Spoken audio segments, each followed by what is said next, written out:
आज की चर्चा में आपका स्वागत है। आज हम YouTube पर तेजी से ग्रोथ कैसे हो इस पर बात करेंगे, खासकर शॉर्ट्स के जरिए। जी। और ये जानकारी सीधे क्रिएटर इंस्पायर एक्सप्लोरर के अनुभव से है, जिन्होंने कमाल ही कर दिया। मतलब सिर्फ 30 दिन में बिल्कुल नए चैनल पर करीब 90,000 सब्सक्राइबर्स और लाखों व्यूज। हाँ, ये आंकड़े तो बहुत प्रभावशाली हैं। तो सवाल यह है कि आम सलाह से हटकर ऐसा क्या खास किया गया। चलिए इसी का विश्लेषण करते हैं। अक्सर YouTube की बात होती है तो पहली सलाह क्या मिलती है? बस अपना पैशन फॉलो करो। हाँ, यही सुना है सबने। लेकिन इस क्रिएटर का पहला पॉइंट ही इसी सोच को चैलेंज करता है। कहते हैं कि सही नीश यानी टॉपिक चुनना पैशन से शायद ज्यादा जरूरी है। ये बात थोड़ी अजीब लग सकती है ना? बिल्कुल, क्योंकि हम सब यही सुनते आए हैं। लेकिन देखिए, स्रोत में 4 तरह की नीश बताई गई हैं। एक तो ट्रेंडिंग, फिर नई, मिक्सचर और चौथी पैशनेट, मतलब जिसमें आपकी रुचि हो। हाँ। और क्रिएटर्स का तर्क ये है कि सिर्फ पैशन के पीछे जाना वो थोड़ा रिस्की हो सकता है। उन्होंने आइस स्केटिंग का उदाहरण दिया था अच्छा। कि भाई अगर आपकी नीश आइस स्केटिंग है तो शायद 100 में से मुश्किल से 1 या 2 लोग ही उसमें दिलचस्पी लेंगे, बाकी 98% दर्शक तो छूट ही गए ना। हाँ, ये बात तो है। मतलब पैशन हो लेकिन उसको एक बड़े दर्शक वर्ग से जोड़ना भी उतना ही जरूरी है। क्रिएटर ने खुद वयस्क दर्शकों को टारगेट किया है। जी। लेकिन मुझे उनकी वो नई नीश वाली बात सबसे दिलचस्प लगी। मतलब नया का मतलब ये नहीं कि कुछ ऐसा सोचो जो दुनिया में है ही नहीं। हाँ, ये बहुत प्रैक्टिकल पॉइंट है। उन्होंने इसे कहा एक कलाकार की तरह नकल करना। जैसे उन्होंने कहा कि एक चैनल है जो अलग अलग देशों पर लंबी वीडियो बनाता है। अच्छा। तो उन्होंने वही आइडिया लिया, उसे शॉर्ट्स में बदला, अपना वॉइस ओवर डाला और ज्यादा रिसर्च करके मतलब वैल्यू ऐड किया और एडिटिंग अच्छी कर दी। तो आइडिया पुराना पर अंदाज नया। बिल्कुल, इसी को उन्होंने नई नीश कहा। और फिर वो मिक्स्ड नीश का उदाहरण, फैक्ट माइंड चैनल वाला, कमाल है वो तो। जानकारी यानी फैक्ट्स को कॉमेडी के साथ मिला दिया। और नतीजा 14 मिलियन से ज्यादा सब्सक्राइबर्स। क्योंकि सोचिए अगर सब एक जैसे बोरिंग फैक्ट्स बताएंगे तो कौन देखेगा। फैक्ट माइंड ने समझा कि थोड़ा मनोरंजन का तड़का लगाना पड़ेगा। सही कहा। दो अलग चीजों को मिलाकर कुछ ऐसा बनाया जो दर्शकों को मजा दे। जी। तो नीश चुनते वक्त ये भी देखना है कि आप उसमें क्या अलग कर सकते हैं। अच्छा, एक और टिप थी नीश पहचानने की, ग्रीन फ्लैग ढूंढना। हाँ, मतलब कोई ऐसा चैनल मिले जिस पर बहुत ज्यादा वीडियो ना हो, मान लीजिए 10-15 ही हो, लेकिन हर वीडियो पर लगातार अच्छे व्यूज आ रहे हों, जैसे 2-3 लाख। अच्छा। तो ये एक इशारा हो सकता है कि हाँ, इस टॉपिक में दम है और अभी ज्यादा भीड़ भी नहीं है। तो मतलब नीश चुनना सिर्फ दिल की आवाज नहीं, बल्कि दिमाग का भी खेल है। ऑडियंस कौन है, मार्केट क्या है, आप क्या अलग ला सकते हैं। खैर, नीश चुन ली, पर अगला कदम? ज्यादातर लोग कहेंगे वीडियो बनाओ, पर यहां भी क्रिएटर की सोच थोड़ी अलग है। दूसरा पॉइंट, रिसर्च। हाँ, और ये आम सलाह वाली रिसर्च नहीं। बिल्कुल नहीं, ये गहरी रिसर्च की बात कर रहे हैं। और ये बात मुझे भी थोड़ी हैरान कर गई।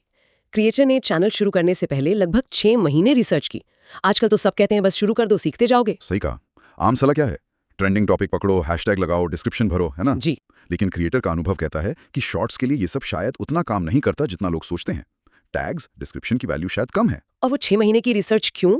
क्योंकि शॉर्ट्स का खेल थोड़ा अलग है। यहाँ आपको ये समझना है कि दर्शक असल में क्या देख रहे हैं, क्या पसंद कर रहे हैं, किस तरह के कंटेंट पर रुक रहे हैं। हाँ। और उस नीश में कंपटीशन कितना है। जैसे उन्होंने कहा 2024 में फैक्ट चैनल शुरू करना मतलब बहुत भीड़ में उतरना। अच्छा। तो ये रिसर्च आपको ऐसी भीड़ भरी गलियों से बचाकर अपनी राह बनाने में मदद करती है। मतलब पहले मैदान को अच्छी तरह समझो, फिर कूदो। ये ज्यादा स्ट्रेटेजिक तरीका लगा मुझे। तो नीश और रिसर्च हो गई, लेकिन असली जादू तो वीडियो में है। स्क्रिप्टिंग पर, खासकर हुक्स पर कुछ मजेदार बातें बताई उन्होंने। ये है तीसरा पॉइंट। हाँ, स्क्रिप्ट तो वीडियो की जान है। क्रिएटर का फॉर्मूला सिंपल है, हुक प्लस बीच की जानकारी प्लस फोर्स देम एंडिंग। और सबसे जरूरी है पहले 3 सेकंड, वहीं तय हो जाता है स्वाइप या स्टे। उन्होंने कुछ मजेदार हुक्स के उदाहरण भी दिए, जैसे मुझे मास्क हटाने के लिए कंपनी 50 लाख रुपए दे रही है। हाँ। या आखिर कैसे सड़े हुए फ्रूट से इस बंदे ने 8,000 करोड़ की कंपनी बना दी।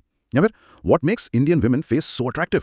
ऐसे सवाल जो एकदम से ध्यान खींचें। बिल्कुल। हुक के बाद आती है जानकारी, जिसके लिए दर्शक रुका है। लेकिन अंत में ये फोर्स देम तकनीक थोड़ी अनोखी लगी मुझे। हाँ, इसका मतलब क्या है? इसका मतलब है वीडियो को ऐसे मोड पर खत्म करना कि लोग कमेंट किए बिना रह ही ना पाएं। उन्होंने वो भारत पाकिस्तान में बाजन वाले वीडियो का उदाहरण दिया था। अंत में ऐसा सवाल पूछा, कौन किसका बाप है, कि कमेंट सेक्शन में तो जैसे जंग छिड़ गई। सुनने में ये थोड़ा अजीब या शायद नेगेटिव लग सकता है, जानबूझकर बहस छेड़ना। हाँ, ये सवाल बिल्कुल जायज है। क्रिएटर का तर्क ये था कि YouTube एल्गोरिदम के लिए एंगेजमेंट सबसे जरूरी है, चाहे वो पॉजिटिव हो या नेगेटिव। अच्छा। उनके केस में इस स्ट्रैटेजी से व्यूज बहुत बढ़ गए, 5 लाख से ज्यादा, क्योंकि एल्गोरिदम ने देखा कि भाई लोग रिएक्ट कर रहे हैं, वीडियो में दम है। लेकिन हाँ, ये हर किसी के लिए नहीं है। मतलब क्रिएटर को सोचना होगा कि क्या ये तरीका उनके चैनल के स्टाइल और ऑडियंस से मेल खाता है या नहीं। ये एक सोचने वाली बात है। बिल्कुल।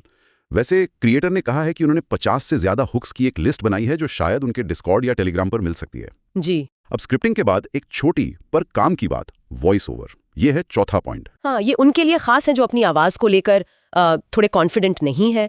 क्रिएटर ने मजाक में कहा कि अगर आवाज 3 इडियट्स के साइलेंसर जैसी है तो भी टेंशन नहीं। आजकल AI वॉइस ओवर टूल्स कमाल के हैं। उन्होंने 11 लैब्स जैसे प्लेटफॉर्म का जिक्र किया जहां आप स्क्रिप्ट डालकर बहुत नेचुरल लगने वाली आवाजें बना सकते हैं। वाह, टेक्नोलॉजी ने ये मुश्किल भी आसान कर दी, तो आवाज अब कोई बहाना नहीं। खैर, आगे बढ़ते हैं 5वें पॉइंट पर, कंसिस्टेंसी। हम सब जानते हैं लगातार वीडियो डालना कितना जरूरी है, पर यह कहना आसान है, करना मुश्किल। सही कहा। क्रिएटर ने इसका एक जुगाड़ बताया है। ये प्रॉब्लम शायद हर क्रिएटर को आती है। कभी मूड नहीं होता, कभी टाइम नहीं मिलता। क्रिएटर ने खुद माना कि वो भी इसमें परफेक्ट नहीं है। हाँ। उनका हल, जब भी फुर्सत मिले, जैसे इतवार को 1-2 की जगह 3-4 वीडियो बनाकर स्टॉक में रख लो। अरे वाह, सरल लेकिन कितना असरदार। मतलब अगर किसी दिन वीडियो बनाने का मन नहीं या कोई काम आ गया तो आपके पास बैकअप तैयार है। बिल्कुल। इससे चैनल पे रेगुलरिटी बनी रहती है जो एल्गोरिदम को पसंद आती है, और रोज वीडियो बनाने का जो प्रेशर होता है ना, वो भी कम हो जाता है। बर्नआउट से बच सकते हैं। हाँ, ये तो बहुत बढ़िया तरीका है, एक तरह का बफर बन जाता है। जी सही कहा। अब आते हैं उस मुश्किल पर जो नए चैनल्स को सबसे ज्यादा डराती है, 0 व्यूज। छठा पॉइंट, वीडियो डाला और कुछ नहीं हुआ, सन्नाटा। हाँ, ये बहुत डिमोटिवेटिंग हो सकता है, लेकिन क्रिएटर का नजरिया यहाँ भी प्रैक्टिकल है। उनका कहना है कि देखो, जब आप नया चैनल शुरू करते हो और वीडियो डालते हो तो यूट्यूब को थोड़ा टाइम चाहिए होता है। टाइम किस लिए? ये समझने के लिए कि आपका चैनल किस बारे में है और इसे किन लोगों को दिखाना चाहिए, मतलब सही ऑडियंस कौन है। अच्छा, उन्होंने अपने चैनल का ही उदाहरण दिया था। शुरुआत में उनके वीडियोस पर भी सिर्फ 10-12 व्यूज आते थे। हाँ, लेकिन वो डालते रहे। कुछ दिनों बाद जब एल्गोरिदम को समझ आया कि हाँ, ये वीडियो इन लोगों के लिए है, तब व्यूज बढ़ने लगे। तो मतलब शुरुआती सन्नाटा नॉर्मल है, धैर्य रखना पड़ेगा। यूट्यूब एक मशीन है, उसे सीखने में, समझने में समय लगता है। बिल्कुल, लेकिन तब क्या होता है, जब व्यूज आने तो लगते हैं, पर अचानक एक पॉइंट पर आकर जैसे रुक से जाते हैं। मान लो 500 पर या 10,000 पर अटक गए। ये हमें 7वें पॉइंट पर लाता है, व्यूज फ्रीज क्यों हो जाते हैं। ये भी एक बहुत आम समस्या है। क्रिएटर के मुताबिक इसके पीछे अक्सर 2 बड़े कारण होते हैं। पहला, खराब ऑडियंस रिटेंशन, मतलब लोग वीडियो जल्दी छोड़ रहे हैं। हाँ बिल्कुल। और दूसरा, कम स्वाइप रेट, यानी फीड में आपकी वीडियो देखकर लोग उसे बिना देखे ही स्वाइप कर दे रहे हैं। उन्होंने इसका भी बड़ा दिलचस्प उदाहरण दिया था। उनकी एक वीडियो थी, पहले दिन बिल्कुल नहीं चली, रिटेंशन, स्वाइप रेट सब खराब। अच्छा। लेकिन अगले दिन एल्गोरिदम ने शायद उसे फिर से टेस्ट किया, कुछ और लोगों को दिखाया। इस बार रिएक्शन बेहतर मिला, रिटेंशन और स्वाइप रेट सुधरे और वही वीडियो वायरल हो गई। अरे वाह, ये दिखाता है कि ये 2 मैट्रिक्स कितने ज्यादा मायने रखते हैं। जी। अगर लोग आपकी वीडियो पर रुक रहे हैं, ज्यादा देर तक देख रहे हैं, तो यूट्यूब उसे और आगे बढ़ाएगा। और अगर नहीं तो वीडियो वहीं थम सकती है। जी, यहीं पर वो हुक, स्क्रिप्टिंग, एडिटिंग सबका रोल आता है। बिल्कुल। और ये मैट्रिक्स सीधे जुड़े हैं हमारे 8वें पॉइंट से, शॉर्ट्स एल्गोरिदम को आसान भाषा में समझना। लोग इसे बड़ा रहस्य मानते हैं, पर क्रिएटर ने इसे बहुत सरल तरीके से समझाया है। उनका कहना है कि एल्गोरिदम कोई भूत या कोई जादुई शक्ति नहीं है, आपकी ऑडियंस ही एल्गोरिदम है। ऑडियंस ही एल्गोरिदम है, ये कैसे? देखो, जब आप शॉर्ट अपलोड करते हैं, यूट्यूब उसे कुछ लोगों की फीड में दिखाता है। इसे कहते हैं शोन इन फीड। ठीक है। जितने लोगों ने उसे देखा, वो हो गए व्यूज।